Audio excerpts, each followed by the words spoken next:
원래 겨울은 유난히 다른 어느 겨울보다 참 추웠다 그런 생각이 드는데요. 아직 겨울의 그 추위가 다 가시진 않았지만 이제 새로운 계절이 다가오고 있습니다. 이 추위로 인해서 우리나라뿐만 아니라 아마도 전 세계가 힘들었고 난방비가 폭탄이다, 우리가 이런 이야기도 듣습니다. 이제 지난 2월 초가 입춘이었고요. 이제 조금씩 날씨도 따뜻해지고 새로운 계절을 이제 맞게 됩니다. 특별히 우리가 추위로 인해서 몸이 안 좋으신 분들에게는 이 따뜻한 계절이 온다는 것이 얼마나 좋은 소식인지 모릅니다. 전 세계 어떤 나라들은 1년 내내 더운 나라가 있는 반면에 또 어떤 나라들은 1년 내내 추운 나라들도 있습니다. 감사하게도 우리나라는 사계절이 분명합니다. 봄에는 꽃이 피고 여름에는 덥지만 삼면에 바다가 있어서 바다로 나갈 수 있고, 또 겨울에는 또 눈도 아름답게 옵니다. 특별히 사계절 중에서 이 봄이 얼마나 아름다운지 모릅니다. 이런 봄부터 개나리로 노랗게 물들다가 이 벚꽃이 막 피면은 우리의 마음이 너무 아주 상쾌해지고 또 얼마나 마음이 밝아지는지, 또 온 나라가 진달래의 분홍빛으로 물들어 가기 시작할 것입니다. 이 봄은 정말 고운 계절입니다.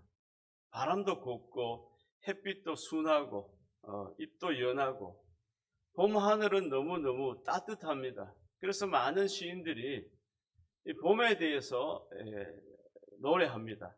독일의 시인 하이네는 봄을 이렇게 노래합니다. 아름다운 봄은 1년 중에 즐거운 왕, 그땐 온갖 것 꽃피고 그땐 처녀들이 춤을 추고 추위는 찌르지 않고 어여쁜 새들 노래 부르네, 이렇게 하이네 시인이 봄을 노래했습니다. 우리나라 시인들 중에서도 많은 분들이 봄의 아름다움을 찬미하는 그런 노래를 합니다. 이혜인 시인은 봄 햇살 속으로 시에서 봄을 이렇게 노래합니다. 긴 겨울이 끝나고 안으로 지쳐있던 나, 봄 햇살 속으로 깊이 깊이 걸어간다. 내 마음에도 싹을 틔우고 다시 웃음을 찾으려고 나도 한 그루 나무가 되어 눈을 감고 들어가고 또 들어가는 끝자리에는 지금껏 보았지만 비로소 처음 본 푸른 하늘이 집 한 채로 열려 있다. 여러분, 우리가 추운 겨울로 움츠렸던 우리의 가슴과 마음을 다시 펴고 새로운 계절의 옷을 갈아입는 복된 계절이 다 되기를 바랍니다. 특별히 영적으로 우리가 봄과 같은 믿음의 생활을 통해서 그리스도의 신령한 옷으로 새롭게 갈아입고 다시 회복하고 더욱 우리가 일어나는 축복의 시간들이 다 되시기를 주의 이름으로 축원합니다. 그렇습니다. 우리가 영적으로 이 사계절 가운데 계절의 여왕인 이 봄과 같은 이런 신앙생활을 해야 돼요. 봄은 아름다운 계절입니다. 이 향기 나는 계절이, 생명이 소생되는 계절입니다. 또 소망이 넘치는 그런 계절이죠.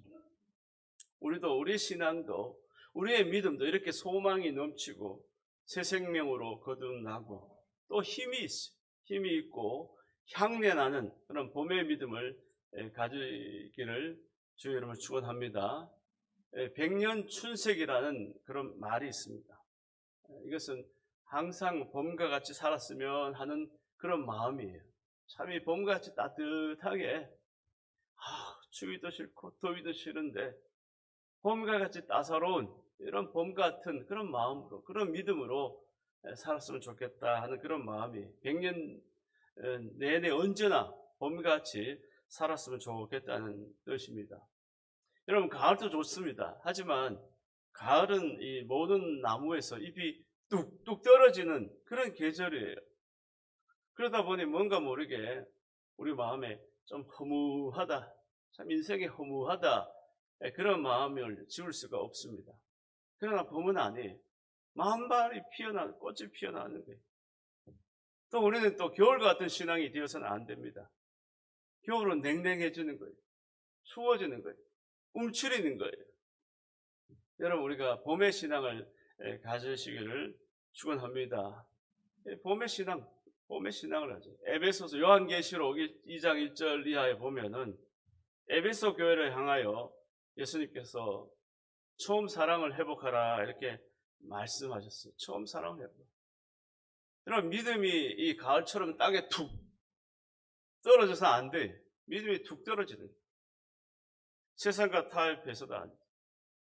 가을에 단풍과 같이 색깔이 믿음이 변해서는 안 돼. 믿음이 이렇게 바로 빛이 나야 되는데 자꾸 변색이 되는 거죠. 냉랭하고 얼어붙은 신앙, 잠든 겨울의 신앙도 안 되죠. 이제 새로운 계절에 온 만물이 새롭게 옷을 갈아입는 것처럼 우리는 그리스도의 새 옷으로 갈아입고 성령의 옷, 말씀의 옷, 믿음의 굳건한 옷으로 더욱더 깨끗한 신앙을 갖고 주님을 섬기는 복된 성도 여러분 다 되시기를 주님의 이름으로 축원합니다. 오늘 본문은 하나님 앞에 우리가 어떤 자세를 가지고 믿음 생활을 해야 하고 하나님께서는 또 어떤 사람을 귀히 여기시는지 가르쳐주는 귀중한 말씀이에요.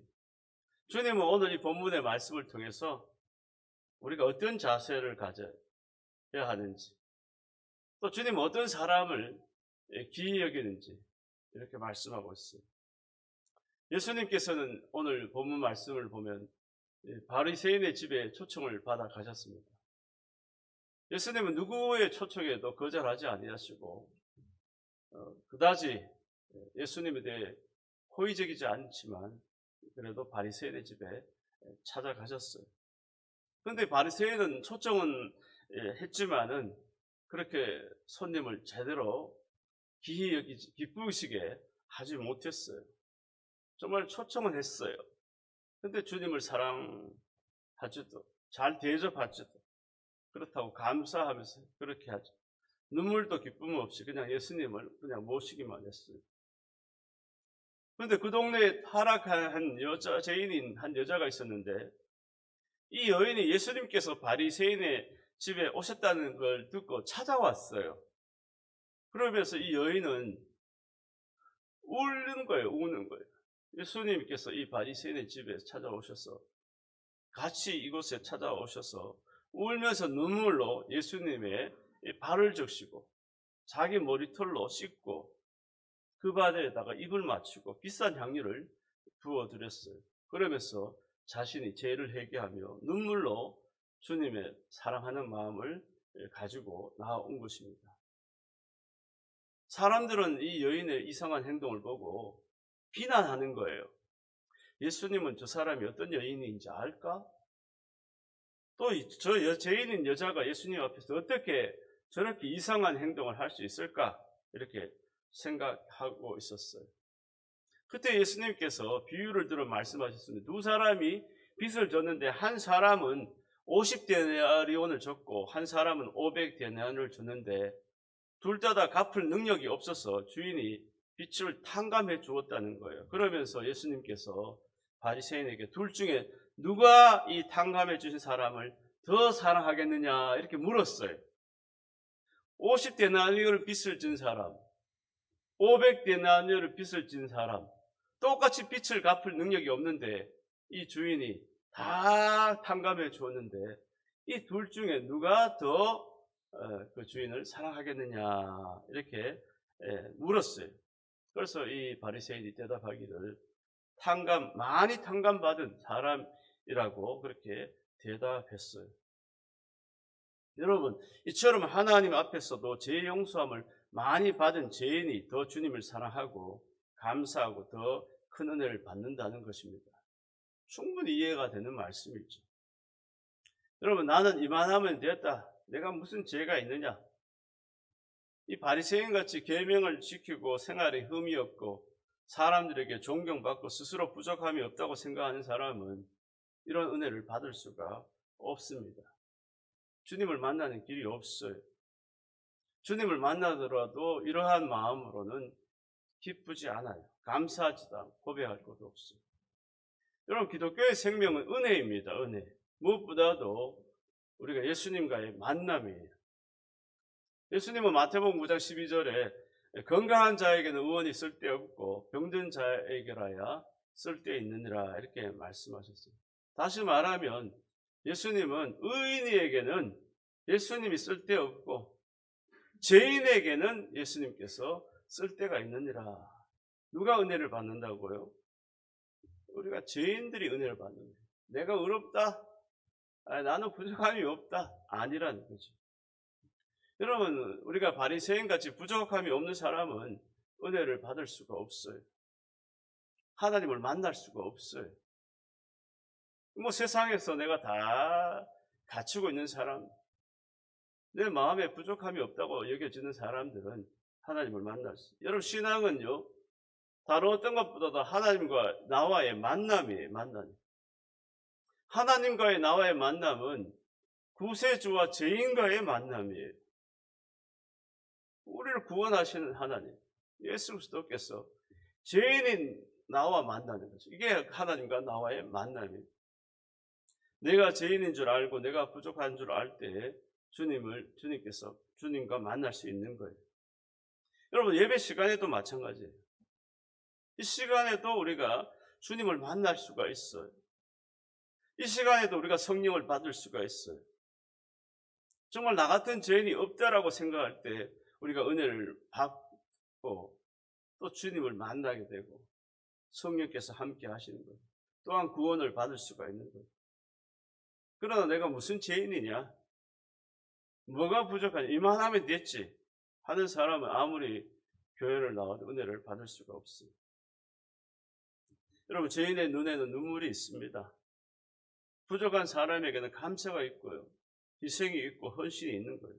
오늘 이 여인은 참 이렇게 죄인, 또 부족한 사람이고, 여러분, 이렇게 이 여인처럼 살아있는 믿음으로 이 여인은 주님을 기쁘시게 한 거예요. 마치 이 여인은 이 내 믿음은 봄의 꽃처럼 향긋한 냄새가 나는 거예요. 정말 이 바리새인의 집에 뭔가 모르는 봄의 향기가 쫙 진동하는 거예요. 진동하는. 근데 바리새인의 믿음은 쾌쾌한 썩은 냄새만 나는 거예요. 이 아름다운 봄의 향기처럼 예수님의 마음을 기쁘게, 즐겁게, 또 예수님께 축복받는 그런 귀한 믿음의 여인이라는 것입니다.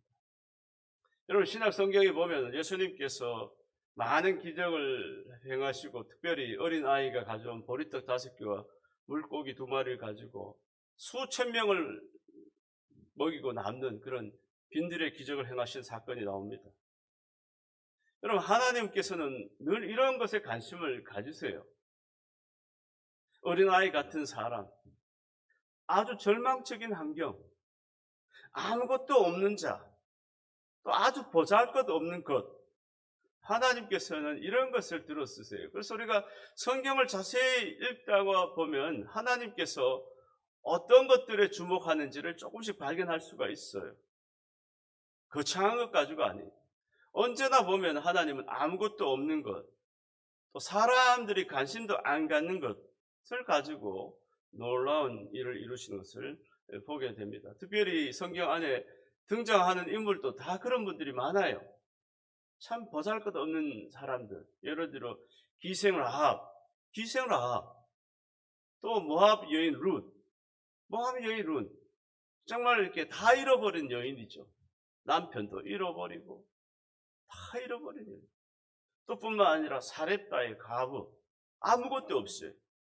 근데 하나님께서는 이러한 사람들을 성경에 등장시켜서 그들 가운데 하나님의 살아 역사하심을 보여줍니다. 여러분, 다윗이 골리앗을 물리칠 때도 사실 어린 소년일 때 물리친 거예요. 커서 훈련되어 가지고 물리친 게 아니죠. 아주 어린 소년이, 목동인 양을 치는 소년이 이 전장에 나와서 이 어마어마한 거대한 훈련된 장수를 한 방에 넘어뜨리는 거예요. 한 방에. 그 소년이죠, 소년. 이처럼 보잘것없는 것을 때 기적이 나타나는 거죠. 환경이 좋고 부족함이 없는 곳에는 하나님의 기적이 나타나지 않습니다. 하나님은 거기 계시지를 않아요. 그래서 우리는 언제나 사람을 볼 때도, 일을 할 때도 이 보리떡 같은 것을 귀히 여길 줄 알아야 합니다. 항상 우리가 소망 없는 곳에 관심을 가져야 합니다. 왜 그렇습니까? 거기에 주님이 계시는 거예요. 거기에 주님이 계시고 그런 곳에 놀라운 일이 일어나도록 주님께서 역사해 주신 줄 믿습니다. 여러분, 모세가 애굽에 있을 때, 궁궐에 있을 때, 바로의 공주의 아들일 때 거기에 무슨 큰 역사, 큰 기적이 나타났습니까? 아니죠. 나이가 들어서 힘이 없을 때, 나이가 들어서 힘이 없어. 또 아무것도 없을 때 하나님께서 나타나셔요. 모세야, 모세야. 애굽에서 뭐 이렇게 부족함이 없을 때 모세야, 모세야 부르셨는데 안 불러요. 네, 정말 아무것도 없을 때 모세야, 모세야 부르는 거죠. 나타나시죠. 지팡이 하나 들고 남루한 옷을 입은 모세에게 하나님께서 함께 하셔서 어마어마한 놀라운 역사를 이루어 주시는 거예요. 오늘 우리들이 우리들이 잘하고 환경이 좋아야 하나님께 영광이 되는 줄 아는데 하나님은 그런 곳에서 영광을 받으시지 않으시고 또 그런 사람을 들어 쓰시지도 않습니다. 항상 빈들에서 보린떡 같은 자를 통해서 역사하시는 것입니다. 그래서 우리 성도는 언제나 하나님 편에서 보아야 돼요. 하나님께서 귀하게 보시는 쪽으로 늘 봐야 돼요. 정말 믿음이 좋아졌다면 하나님께서 어느 것을 귀하게 여기실까? 그 쪽으로 자꾸 우리 시선이 가야 돼요. 근데 우리는 그런데 시선이 가지 않죠. 화려하고 성공하고 잘 되고 그런 데는 시선이 빨리 움직여요. 근데 우리는 약한데, 소외된데, 마음이 아픈데, 상처가 있는 곳에 이런 데 자꾸 시선을 두어야 하는 것이죠. 여러분, 하나님의 생각은 우리의 생각과 얼마나 다른지 몰라요. 얼마나 다른지 몰라요. 이사야서 55장 8절 이하 보면 내 생각은 너희 생각과 다르며 내 길은 너희 길과 달라서 하늘이 땅보다 높은 같이 내 길은 너희 길보다 높으며 내 생각은 너희 생각보다 높으니라. 이렇게 말씀했어요. 여러분, 우리가 하나님 생각하고 우리 생각이 어떻게 같을 수가 있어요? 생각이 다른 거예요. 길도 다른 거예요. 길도 다른 거예요. 여러분, 우리 생각은 하나님 생각과 다르죠. 우리가 교회에 나오는 것도 왜 나올까요? 나오는 것도 우리가 생각을 바꾸려고 나오는 거죠. 생각을. 우리 예배를 드리면서 기도를 하면서 생각이 바뀌고 눈이 바뀌고 생활이 바뀌어져야 하는 거죠. 그래서 교회에 나와서 우리가 말씀을 듣고 은혜를 조금이라도 받았다면 생각이 조금씩 바뀌어 가야 돼요. 조금 전에 갖고 있던 생각이 바뀌고 옛날 생각이 바뀌고 전부 하나님 생각으로 바뀌어 가는 거예요. 여러분, 내 생각으로 안 됩니다. 내 생각으로 안 돼. 여러분, 놀라운 것은 내 생각이 하나님의 생각으로 바뀌면 어떤 문제든지 인간 편에서 불가능한 것 같이 보일지 몰라도 하나님 편에서 보면 능치 못하심이 없는 줄 믿으시기를 바랍니다. 여러분, 내 생각이 하나님 생각으로 바뀌면은요, 이상하게 놀라운 역사들이 나타나는 거예요. 근데 내 생각이 안 바뀌어요. 내 생각을 고집하는 거죠. 그런데요, 내 생각이 하나님의 생각으로 바뀌면요, 그때부터 하나님께서 역사하는 거예요. 역사하시고 하나님께서 놀랍게 함께 하시고 놀랍게 하나님께서 능력으로 나타나게 되는 줄 믿습니다. 그래서 오늘 또 우리 생각이 바뀌어야죠. 하나님 생각으로 바뀌면은 그곳에 하나님의 놀라운 기사와 역사들이 오늘 또 역사하는 거예요. 여러분, 오늘 교회에 부흥 집회가 있었습니다.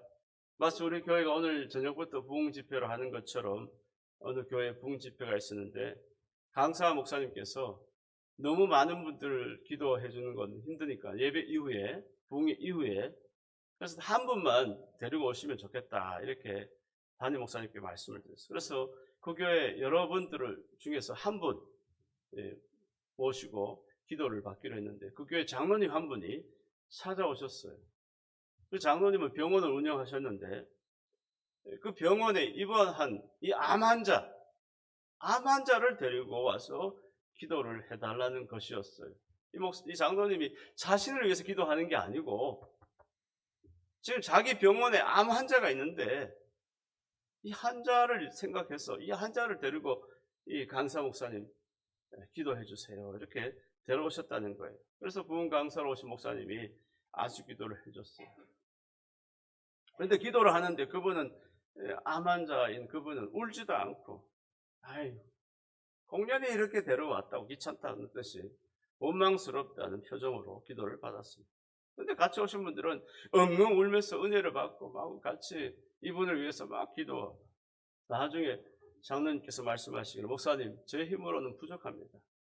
하나님께서 은혜를 주셔서 이분이 고침을 받아야 되는데 마음문을 열지 않습니다. 이렇게 말씀하셨습니다. 여러분 환자는 의사를 신뢰하고 마음을 열어야 하는 거죠. 하나님을 의지하고 회개하면 치료가 급속하게 역사할 텐데 이 마음으로 받아들이지를 않는 거예요. 마음이 냉랭한 거예요. 여러분 우리가 모든 걸 받아들여야죠. 마음으로 이 모든 것을 감사하게 받아들이고 하나님께서 나를 고쳐주실 것을 믿음으로 치료하면 하나님께서 역사하실 텐데 이분은 그것을 받아들이지를 않는 거예요. 예수님을 믿는 이 의사분들이 그분을 위해서 울고 그분의 영혼을 위해서 기도하면서 부흥에 데려온 거예요. 이 장로님은 한 영혼을 구원하기 위해서 저렇게 몸부림을 치고 또 눈물을 흘리면서 정말 귀한 믿음을 가진 분이죠. 마치 봄에 같은 따스한 믿음을 가지신 분이에요. 자기 영혼을 위해서 아니라 자기 삶을 위해서가 아니라 정말 한 영혼이 죽어가는데 그 영혼을 살리기 위해서 하나님 이분을 위해서 간절히 기도하고 축복해달라고 낫게 해달라고 이런 기도를 요청하신 거죠. 여러분 겨울이 가고 봄이 오고 봄이 가면 여름이 오고 여름이 지나면 가을이 오듯이 우리가 이 세상에 살면서 변할 때가 많습니다. 우리의 그 봄 같은 신앙, 그 믿음의 봄 신앙을 잃어버리고 우리도 어느 순간 나도 모르게 추운 겨울처럼 냉랭해져가지고 더 나아가 세속화되어 갑니다. 늘 교회를 다니지만 이 세상에는 우리 믿음을 흔드는 일이 얼마나 많은지 몰라요. 여러분 믿음을 봄같이 관리하기가 쉽지 않아요. 항상 뜨거운 신앙으로 주님을 섬기는 것이 쉽지 않아요. 언제나 우리는 우리의 마음이 봄같은 신앙으로 변하지 않는 그런 믿음의 신앙생활을 하시는 은혜가 저와 여러분 가운데 함께하기를 주의 이름으로 축원합니다.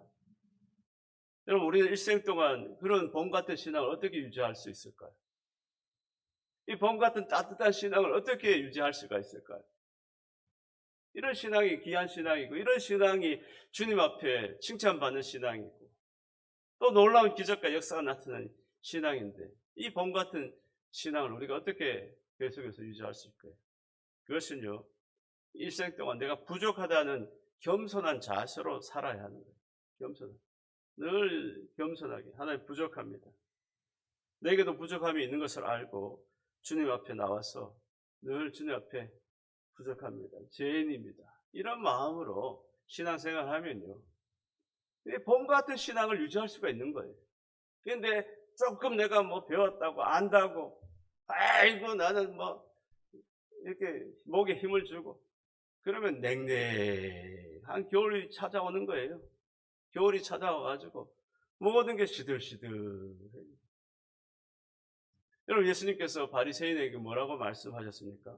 너는 내가 들어올 때 발 씻을 물도 주지 않았지만 이 여인은 눈물로 내 발을 적시고 그 머리털로 씻었다.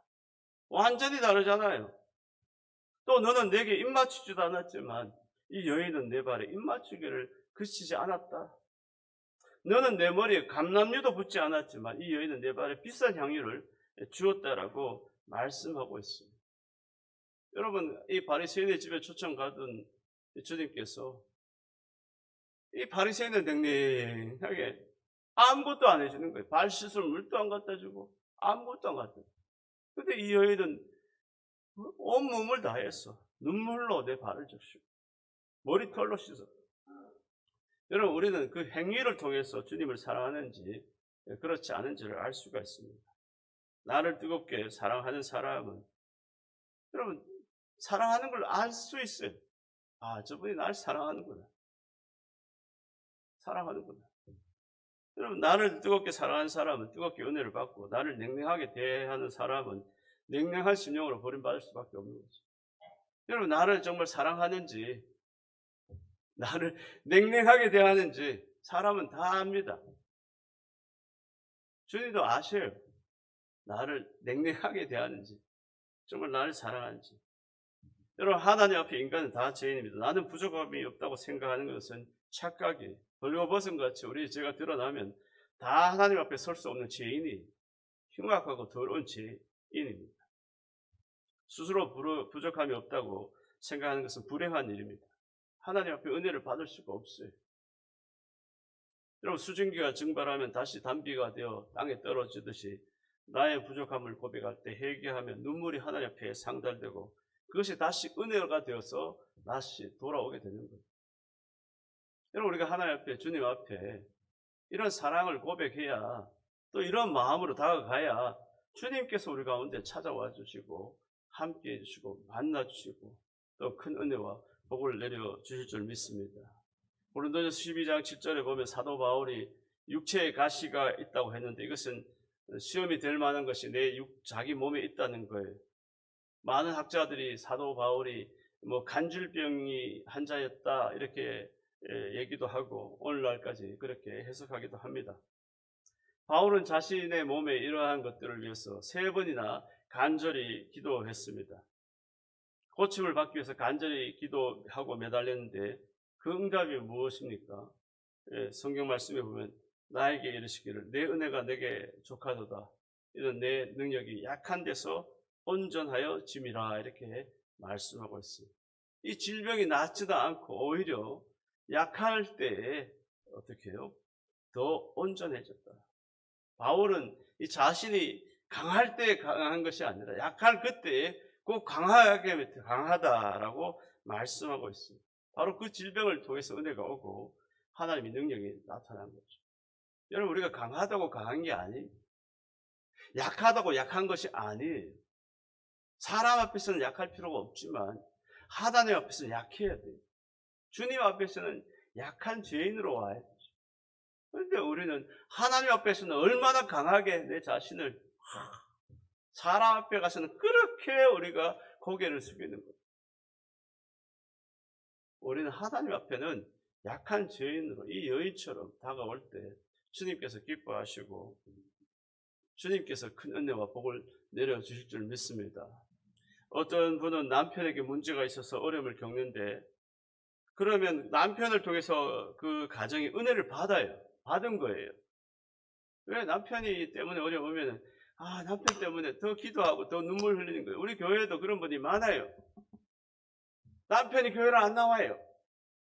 그러니까 이 부인은 이 남편의 영혼을 써 얼마나 새벽마다 기도하는지 몰라요. 그게 은혜예요. 남편이 때문에 기도하는 거죠. 여러분, 남편이 교회 잘 나오고 모든 거 잘해보세요. 뭐 기도하겠어요. 여러분, 자식에 문제가 있으면 자식을 통해서 온 가족이 은혜를 받는 거예요. 이 자식 때문에 이 정말 바르게 자라다가 어느 날 탈선해가지고 엉뚱한 길로 갔어요. 근데 그 자식을 위해서 기도하는 거예요. 왜? 자식이 잘 되잖아요. 여러분, 이것이 은혜죠. 여러분, 가정이나 우리 모든 삶에는 약한 부분을 통해서 하나님의 은혜가 오는 거예요. 약한 것을 보시고 하나님께서 우리를 사랑하시는 거예요. 강한 것을 통해서 오는 게 아니에요. 다 우리가 약한 부분을 통해서 하나님의 은혜가. 나는 부족함이 없다. 자녀도 남편도 아무 문제 없고 생활도 부족함이 없다. 그러면 막히는 거죠. 하나님 은혜가 안 오죠. 왜? 은혜가 필요가 없잖아요. 여러분, 부모가 자식을 사랑할 때 어떤 자식을 더 사랑합니까? 부족한 자식을 더 사랑하는 거예요. 부족한 자식. 그리고 아빠, 엄마, 아버지, 어머니를 찾는 자식을 더 사랑하는 거예요. 자녀가 부족함이 없다고 마음의 문을 닫아버리면 부모의 마음이 자꾸 다가가기가 힘들어지죠. 마찬가지로 우리가 부족함이 없다고 하나님 앞에 마음을 딱 닫아버리면 하나님의 은혜가 오지가 않는 거죠. 하나님께서 찾아올 수가 없죠. 바리새인처럼 내 마음의 문을 닫아버리면 주님께서 그와 함께 할 수가 없는 거예요. 이 여인처럼 주님을 향한 이 마음, 연약하고 부족한 마음 고백할 때 주님께서도 그 여인의 마음을 헤아려 주는 거예요. 찾아주시는 거예요. 귀하게 여겨주시는 거예요. 여러분, 오늘 저녁부터 시작하는 중계 특별 부흥집회에 어떤 성도가 은혜를 받을까요? 말씀드렸던 것처럼 나는 연약합니다. 죄인입니다. 우리 가정은 주님의 은혜 없이는 안 됩니다. 부족합니다. 날 도와주세요. 끝까지 날 버리지 마세요. 이 세상에서 제일 부족한 나에게 은혜를 내려주세요. 여러분, 이 마음과 고백을 통해서 마음 문을 열어보세요. 주의 성령이 놀랍게 여러분 가운데 하나님의 은혜가 임하게 될 줄 믿습니다.